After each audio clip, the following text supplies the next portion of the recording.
رمضان میں امتحان ہوا کرتے تھے، ماں باپ اپنے بچوں کو یہ کہتے سنیں گے کہ تم روزانہ رکھو، کیوں؟ تمہارا صبح امتحان ہے، تم سے صحیح لکھا نہیں جائے گا، تم سے صحیح پڑھا نہیں جائے گا۔ ماں باپ کہہ رہے ہیں، اور یہ بچہ کون سا ہے؟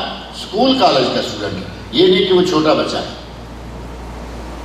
15 20 سال کے بچوں کو روزہ نہ رکھنے کی ترغیب دے رہے ہیں، اور صحابہ کرام کا یہ عالم ہے کہ اتنے چھوٹے بچے جو عصر تک بھوکے ہونے کی وجہ سے رونا شروع کرنے، ان کو بھی روزہ رکھواتے تھے۔ اللہ رب العزت نے مسلمانوں کو یہ توفیق دے رکھی ہے کہ وہ اپنے بچوں کی تربیت بھی ساتھ ساتھ کرتے ہیں۔ جیسے جیسے بچہ ہوش سنبھالتا ہے، نماز کی طرف لگا دیا، روزے کی طرف لگا دیا، تاکہ جیسے ہی یہ بڑا ہو اس کو معلوم ہو کہ ہمارا دین کیا ہے۔ اور اگر شروع میں بچپن میں بچے کی تربیت صحیح نہیں کریں گے تو نتیجہ کیا ہوگا؟ کئی والدین شکایت کرتے ہیں جی بچہ بات نہیں مانتا۔ اب جب بچے کے سمجھانے کے، بچے کی تربیت کے ایام تھے، تم نے لاڈ پیار میں اور پتہ نہیں کس بات میں وہ وقت ضائع کر دیا، اب وہ تمہاری نہیں مان رہا۔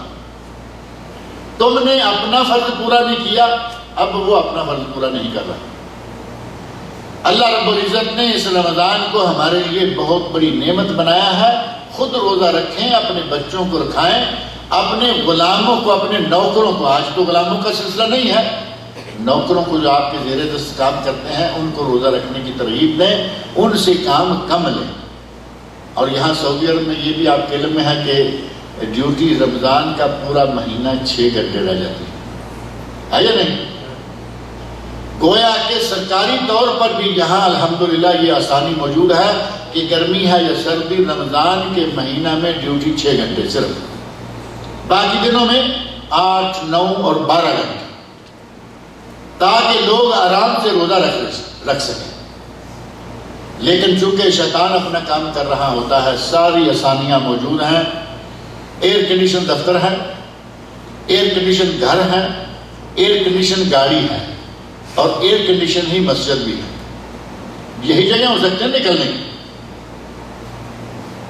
سارے مقامات ایئر کنڈیشن، پھر بھی روزہ نہ رکھے تو پھر کیا کریں؟